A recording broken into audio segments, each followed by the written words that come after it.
اچھا اصالہ ثواب کرے، اور دوسرا والدین کے جو رشتے ہیں، جو ان کی دوستیاں ہیں، ان کو نبھانے کی کوشش کرے، اور تیسرا دعا ذرا ذوق والی، ذرا درد والی، ذرا مزے والی۔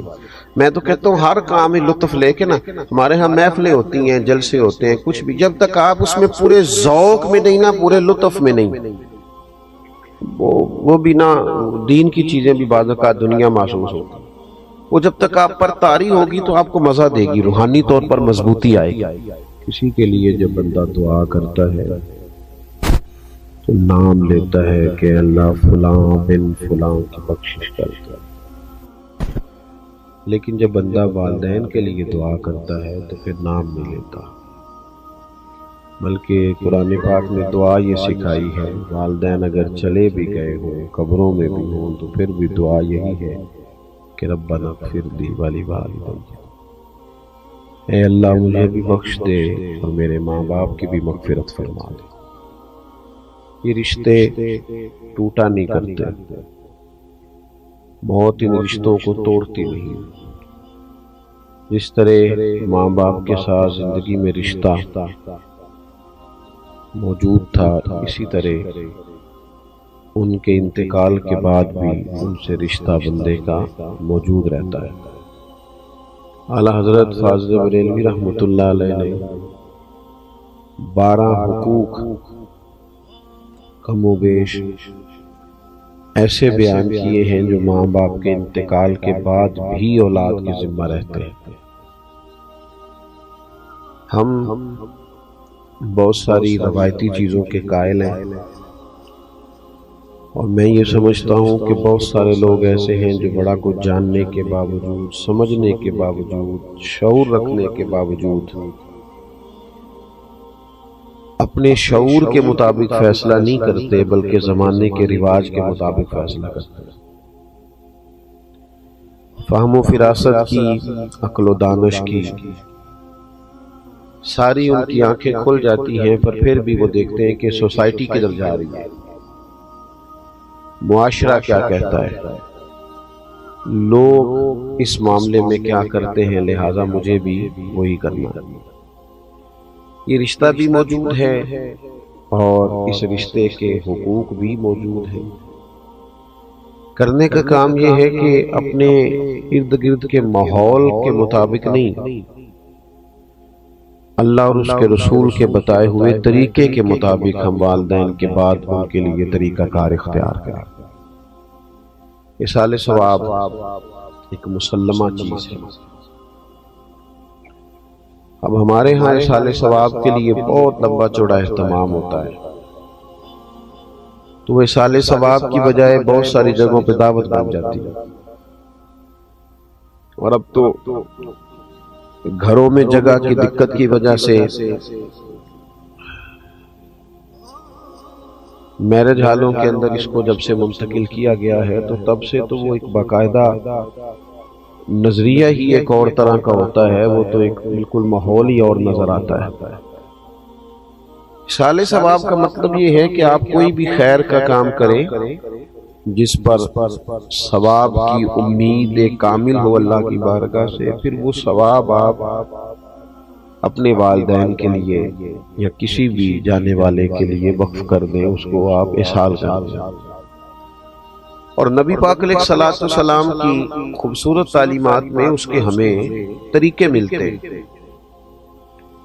حضرت سعد رضی اللہ تعالیٰ عنہ نے عرض کیا، یا رسول اللہ صلی اللہ تعالیٰ علیہ وسلم، میری والدہ کا انتقال ہو گیا ہے، وہ ایک غلام آزاد کرنا چاہتی تھی۔ یا آپ نے کبھی پرندوں کو آزاد ہوتے دیکھا ہے؟ کچھ لوگ پرانے زمانے میں پرندے آزاد کراتے تھے پیسے دے کے، کسی نے اگر پرندے پکڑ لیے تو وہ اپنے شوق سے، کہ ان کو اقبال نے پرندے کی فریاد بھی لکھی ہے نا، آتا ہے یاد مجھ کو گزرا ہوا زمانہ، وہ باغ کی بہاریں، وہ سب کا چہچہانا، پرندہ کہتا ہے۔ اب اس قید کا الہی دکھڑا کسے سناؤں، یہ ڈر ہے کہ فقط میں اس غم سے مر نہ جاؤں۔ کیا ہے، ظاہر ہے مشکل کام ہے. پرندے لوگ آزاد کراتے تھے، بلکہ بعض لوگ یہ کہتے تھے کہ اگر کوئی قیدی ہو گیا ہے ناجائز مقدمے میں تو پرندے آزاد کرو، اس کی برکت سے اس پر فضل ہوگا. بہرحال پرندہ بھی جب آزاد ہوتا ہے تو وہ محسوس کرتا ہے کہ میرے پر کھل گئے ہیں، میں اب دنیا میں لوٹ آیا ہوں. غلام قیدی ہوتا ہے، اور ایک روایت میں یہ بھی فرمایا کہ مقروض بھی قیدی ہوتا ہے، جس پر قرض ہوتا ہے وہ قیدی ہوتا ہے.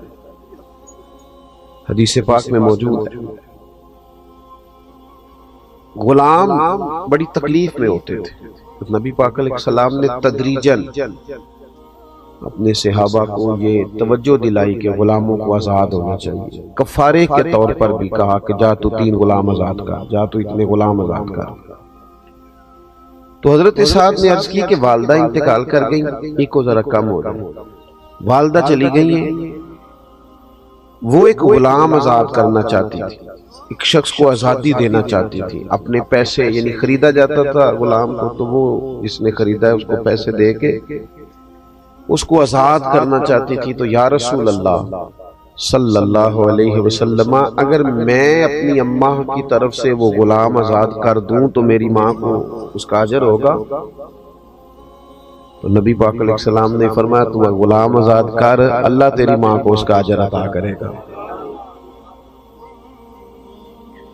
تو میں کہتا ہوں کہ اماں کے سالے ثواب کے لیے، ابا جی کے سالے ثواب کے لیے 10 دیگیں بھی پکائے، جس کا دل کرتا ہے ضرور پکائے. لیکن چلو اگر کسی غریب نے اس کے پیسے دینے ہیں تو پیسے معاف کر دے، اس کا بھی ثواب ہوگا. اماں اگر وہ کبھی رستہ کشادہ کر دے گا نا، لوگ آسانی سے گزر جائیں، تو اس کا بھی ثواب ہے. اگر وہ کسی جگہ قبرستان کے لیے جگہ لے کے دے دے گا تو اس کا بھی ثواب ہے. کوئی بھی ایسا کام جس سے کسی کو فائدہ ہو جائے. اب بار بار صرف لنگر پر ہی سارا زور دینا، چلیں اگر وہ غرباء کے لیے کریں تو بڑا اچھا ہے، لیکن یہاں تو باقاعدہ دعوتیں ہوتی ہیں، لوگ رات کو بیٹھ کے، اور بعض لوگ ایسی بات کرتے ہیں کہ جس کے اندر تو تکلف ہے، تو ٹھیک ہی نہیں. یعنی سارے بھائی رات کو بیٹھ کے اگر یہ بات کہیں کہ اگر ہم نے اچھا ختم نہ دلایا تو خاندان باتیں کرے گا، تو اس کا ثواب ہوگا. یہ تو اللہ کی رضا کے لیے نہیں ہے، تو خاندان کو دکھانے کے لیے. تو بہترین طریقہ اختیار کیا جائے ایصال ثواب کا، بہترین، جس چیز کی حاجت ہو، جس چیز کی ضرورت ہو. ہمارے ہاں جناب وہی ساری دعوتیں، وہی سارے مرحلے، وہی میں نے کہا شروع میں کہ ہمارے شعور کی آنکھیں کھل جاتی ہیں، پر فیصلہ ہم برادری کے اصول پر کرتے ہیں. پتہ ہمیں ہوتا ہے پر چلتے قبیلے کے طریقے کے مطابق ہے. اس سے باہر نکلیں. حضرت ابوبکر صدیق رضی اللہ تعالیٰ عنہ کی زندگی کے بارے میں میں ایک بات اپنے دوستوں سے کہا کرتا ہوں. میں کہتا ہوں کہ عرب کے بہت سارے لوگوں کے شعور کی آنکھیں کھل گئی تھیں. ابو جہل بھی کہتا تھا سچے رسول ہیں، کہتا تھا کہ نہیں کہتا تھا؟ ابو لہب بھی کہتا تھا سچے ہیں. شعور کی آنکھیں کھل گئی تھیں، ضمیر کی نہیں کھولتے تھے. حضرت صدیق اکبر کا کمال یہ ہے کہ شعور کی کھلی تو انہوں نے ضمیر کی بھی فوراً ہی کھولی، فوراً کلمہ پڑھا، ارد گرد کا ماحول نہیں دیکھا. ہمارے ہاں تو مصیبت ہے، سیانہ بیانہ حاجی بندہ نیک آدمی، وہ شادی بیاہ کے موقع پر اپنے بچوں کو غیر شرعی رسومات سے روک نہیں پاتا، کھڑے ہی نہیں ہوتے اللہ رسول کی رضا کے لیے، اللہ رسول کے لیے سٹینڈ ہی نہیں لیتے، باقی سب جگہ لے لیتے. تو ایک تو ایصال ثواب کا طریقہ بہترین اختیار کرے. ایک کو میں نے کہا تھا ذرا کم ہو جائے تو آپ کا شکریہ. دوسری بات یہ ہے کہ والدین کے جانے کے بعد ان کے اعزاء و اقرباء سے، ان کے دوست احباب سے اچھا سلوک کیا جائے. جب ماں باپ سے رشتہ مرنے کے بعد نہیں ٹوٹتا تو چچا جان سے کیسے ٹوٹ گیا،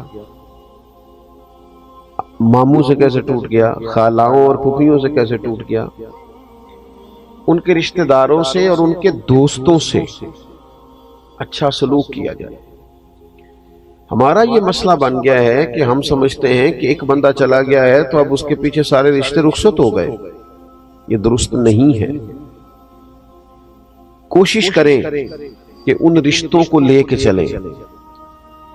حضرت ابو بردہ رضی اللہ تعالیٰ عنہ سے حضرت عبداللہ ابن عمر ملنے آئے. جناب عبداللہ ابن عمر بڑے مصروف آدمی تھے. صحابہ کرام علیہم رضوان میں سے حج کے سب سے زیادہ مسائل حضرت عبداللہ ابن عمر جانتے تھے. تو ایک بڑی تعداد ان ویسے بھی فتویٰ دیتے تھے صحابہ میں سے، اور ان کے گرد ایک بڑی تعداد لوگوں کی رہتی تھی. تو حضرت ابو بردہ سے جب وہ ملنے گئے تو وہ بڑے حیران ہوئے کہ آپ ایک مصروف آدمی ہیں، میرے پاس کیسے آ گئے؟ تو فرمانے لگے اس لیے آیا ہوں کہ آپ کے والد میرے والد جناب عمر کے دوست تھے. کوئی نہیں سمجھ آئی آپ کو میں نے کیا کہا؟ اپنے یار نو ملن نہیں آیا، اپنی یاری نہیں پگتان آیا، ابا جی دی یاری نبیڑن آیا. والد صاحب کی اس دوستی کو نبھانے آیا. آپ کے والد میرے والد کے دوست تھے، اور فرمانے لگے میں نے نبی پاک علیہ السلام سے سنا ہے کہ جو والدین کے انتقال کے بعد قبر میں بھی ان سے اچھا سلوک کرنا چاہے وہ ان کے دوستوں سے اچھا سلوک کرے، ان کے رشتوں کو لے کے چلے، اس تعلق کو نبھائیں. ہمارے ہاں لوگوں کا یہ رویہ ہو جاتا ہے کہ میری اماں جی گئی تو میرے ننیال والے گئے، ابا جی گئے تو میرے ددیال والے گئے. ان رشتوں کو نبھایا جائے. تیسری بات، بس اسی پر میں نے گفتگو کو ختم کر دینا ہے، وہ ہے دعائے بخشش، دعائے مغفرت. صوفیہ کرام فرماتے ہیں یہ جو اللہ تعالیٰ نے ہمیں کہا ہے نا کہ تم مجھ سے دعا کرو تو میں تمہاری دعا پر کسی بندے کی بخشش کر دوں گا، تم دعا مانگو، تو فرماتے ہیں یہ بہت بڑی عزت دی ہے اللہ نے ہمیں. کسی جگہ بھی ہر آدمی کی سفارش نہیں سنی جاتی، لیکن مالک کہتا ہے تم مجھ سے کہو میں معاف کر دوں گا. 40 بندے جنازہ پڑھ دیں، 3 صفحے جنازہ پڑھ دیں، 3 بندے جنازہ پڑھ دیں، ہے نا حدیث پاک میں سارا کچھ. تم آؤ، آ کے کھڑے ہو جاؤ، اس کی بخشش کی دعا کرو میں معاف کر دوں گا. تو کہتے ہیں یہ تو اللہ نے ہمیں عزت دی، ورنہ ہم اور رب کی بارگاہ تو چھوٹی سی جگہ بندہ سفارش کرے تو قبول نہیں ہوتی، اور مالک کہتا ہے تم کہو نا میں معاف کر دوں گا. اور ہم کیا کرتے ہیں؟ آپ کبھی ڈاکٹروں کے پاس ان بچوں کو دیکھیں جو دوائیوں کے سیل مین بن کے آتے ہیں، میڈیکل ریپ سے. کبھی دیکھیے گا، مجھے موقع ملا دیکھنے کا. وہ جب آتے ہیں نا تو وہ بالکل لباس عمدہ ان کے حساب سے، اور وہ جچی تلی بات کریں گے، اور 1 منٹ 1 سیکنڈ کے لیے بھی کوئی اضافی جملہ نہیں بولیں گے. انہوں نے قائل کرنا ہے. کسی بھی آفیسر کے پاس آپ جب جاتے ہیں اپنا کیس لے کر کسی بھی جگہ آپ نے فارورڈ کرنا ہے تو بڑی جچی تلی باتیں، خاص چیزیں، اہم معاملات. لیکن دعا کے لیے جب اللہ کی بارگاہ میں حاضر ہوتے ہیں، دعا کرو جی، دعا کرو جی، فوت کی ہو گئی تو اگر پوچھا جائے کہ بھلا آپ نے کیا دعا کی ہے، ہاتھ کھڑے کر دیے، پتہ ہے بارگاہ کون سی ہے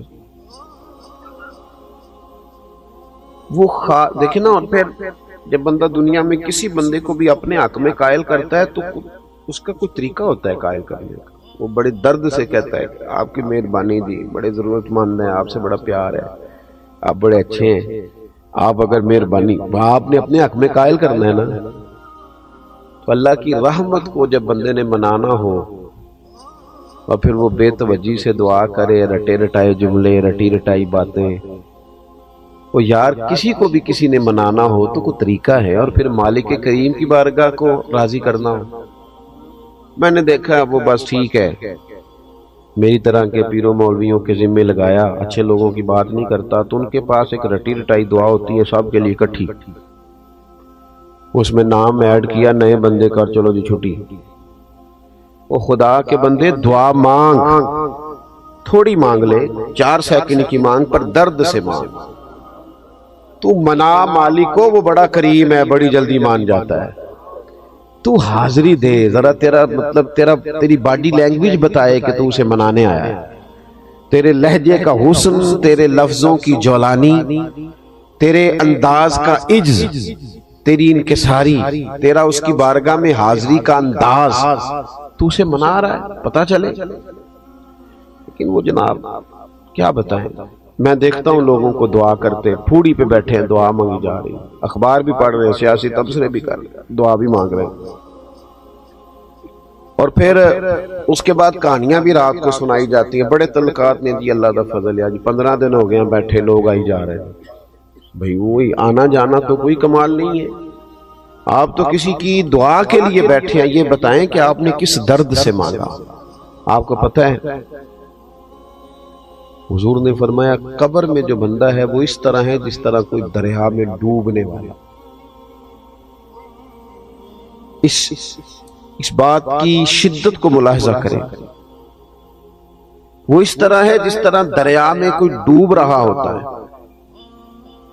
حضور فرماتے ہیں وہ انتظار کرتا ہے کہ کوئی میرے لیے دعا کر دے، بھائی کر دے، بیٹا کر دے، ماں کر دے، رشتہ دار کر دے، کوئی کر دے، وہ منتظر ہے کہ کوئی میرے لیے دعا کرے۔ تو وہ تو دریا میں ڈوب رہا ہے، آزمائش میں ہے، اور یہاں جناب موقع ملنے کے باوجود دعا نہیں ہو رہی۔ خوب دعا کی جائے، درد سے دعا کی جائے، جانے والے کے لیے اللہ کی بارگاہ میں عرض کیا جائے، کوشش کی جائے۔ اللہ بڑا مہربان ہے، جب بندے دعا کرتے ہیں تو وہ رحمت فرماتا ہے، اور دعا کی جائے تو وہ ایک بزرگ تھے تو وہ کہا کرتے تھے مجھے دعا مانگنے کا طریقہ میری بیوی نے سکھایا۔ کس نے؟ پریشان ہو گئے آپ سارے، مشکل بات کر دی میں نے۔ اللہ تعالیٰ آپ کو جزائے خیر دے، خیر جہاں سے بھی ملے سیکھنی چاہیے، اللہ آپ کو سلامت رکھے۔ تو بیوی کے بارے میں تو ویسے ہی کہتے رہتے ہیں بہت سارے لوگ کہ تینوں سکھاندی ہے، تو بھئی یہ تو مطلب ویسے ہی ایک بات بڑی پڑھی لکھی ہے اور بڑی ضرب المثل ہے، تو آپ پریشان کیوں ہو گئے؟ وہ اللہ والے تھے تو انہوں نے اس کا اقرار کیا کھول کے، کہنے لگے مجھے دعا مانگنے کا طریقہ میری بیوی نے سکھایا۔ جناب کیسے؟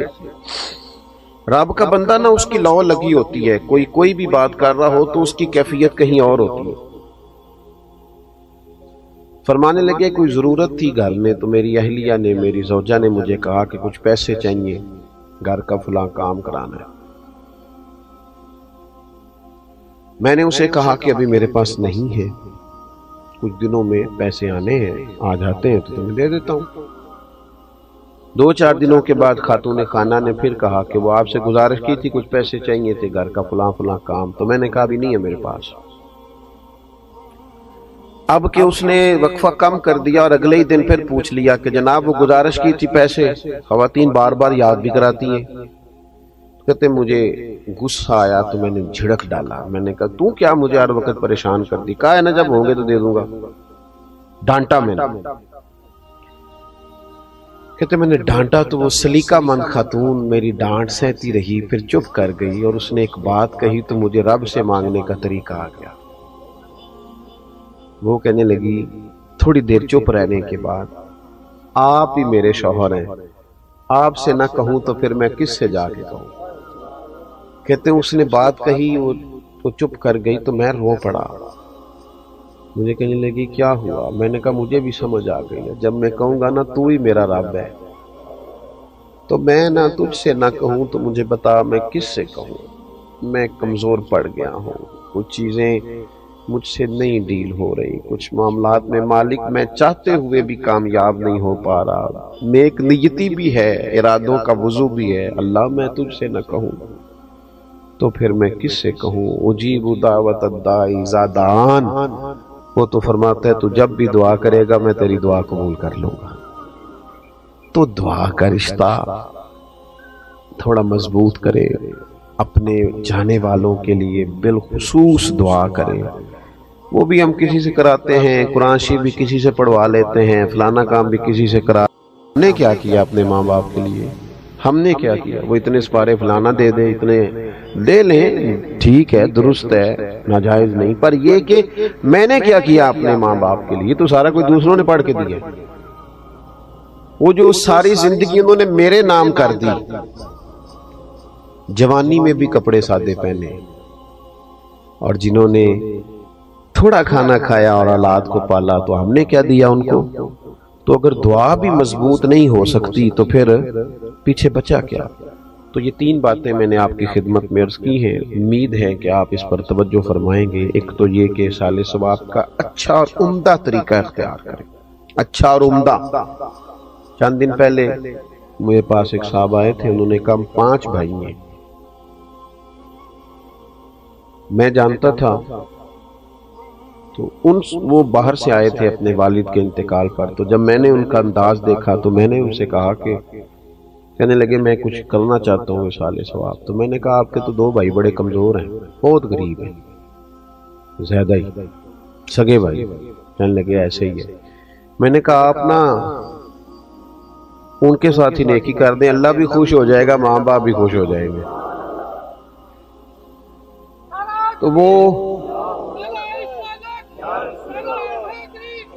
تو وہ مجھے کہنے لگے کہ مطلب یہ، میں نے انہیں کہا کہ یہ حوالہ میں آپ کو دکھاتا ہوں کہ حضرت ابو طلحہ رضی اللہ تعالیٰ عنہ نے جب اپنا باغ پیش کرنا چاہا تھا تو نبی پاک نے کہا تھا اپنے رشتہ داروں میں بانٹ دیں۔ تو گھر میں بھی نیکی کریں گے تو اس سے بھی اجر ہوگا، تو اچھا اصال ثواب کریں۔ اور دوسرا، بڑا عشق عشق تو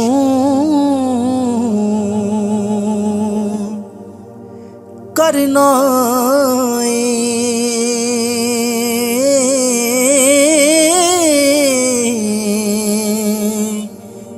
کدیں عشق دا گنجل کھول تے سہی،